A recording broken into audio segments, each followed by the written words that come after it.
and we're starting our campus tour tomorrow, is that Israel is committing genocide. How do you respond to that, Ben?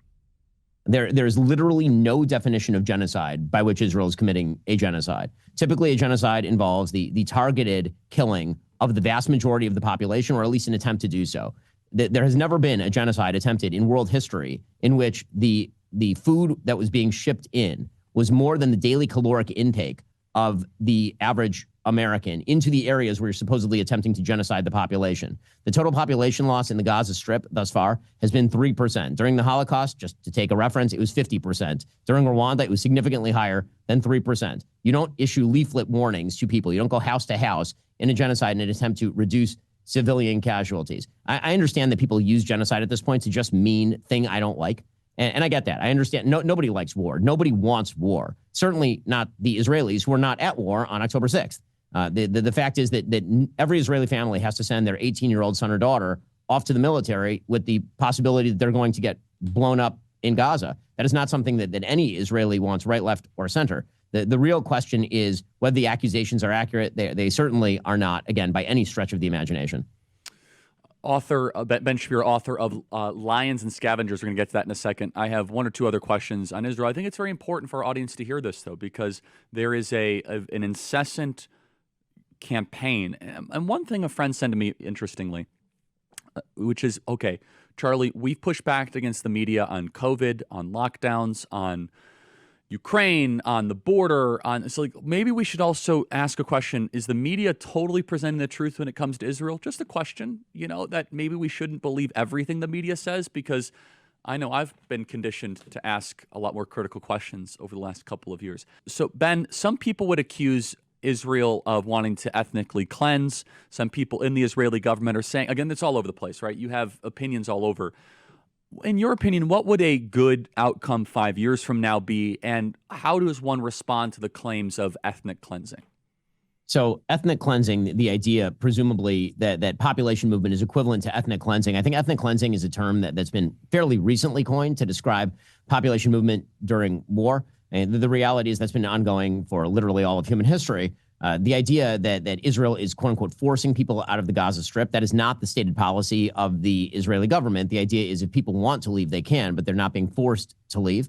Again, moving people out of heavily urbanized areas that are honeycombed with terrorist booby traps pretty much everywhere is not the same thing as, quote unquote, ethnic cleansing. And I think that ethnic cleansing is very often used as sort of a softer form of the genocide attack. The idea being that Israel is trying to kill everyone, which of course is not true. As far as your earlier question about what we believe from the media, one of the things that I find kind of astonishing in some of the folks on the right who are highly critical of Israel is actually the lack of the lack of skepticism when it comes to legacy media. Legacy media are radically anti-Israel overall. The New York Times can certainly not be accused of being a pro-Israel outlet. It'd be very difficult to make the accusation that the Associated Press, which has worked hand in glove with Hamas for years, or Reuters, that these are wildly pro-Israel outlets, and yet when it comes to the reporting, it seems to be sort of the opposite. Ben, so the perception the legacy media is like owned by the Jews. And I was going to say, Ben, come on. You Jews own the media, Ben. So, I mean, come on. As you could tell by all the wonderful headlines you guys get.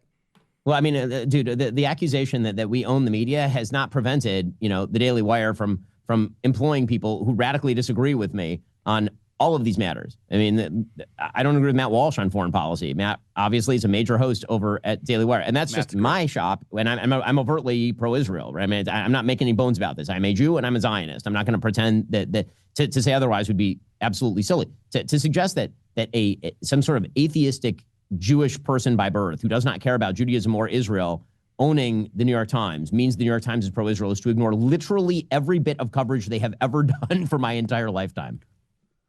We're running out of time here, but just last question on this, Ben. I know this might be a tougher question, but Bibi said, quote, I didn't like he said this, I'll be honest. You can't be MAGA if you're anti-Israel. I don't like it for a couple reasons. How did you analyze that statement from Bibi?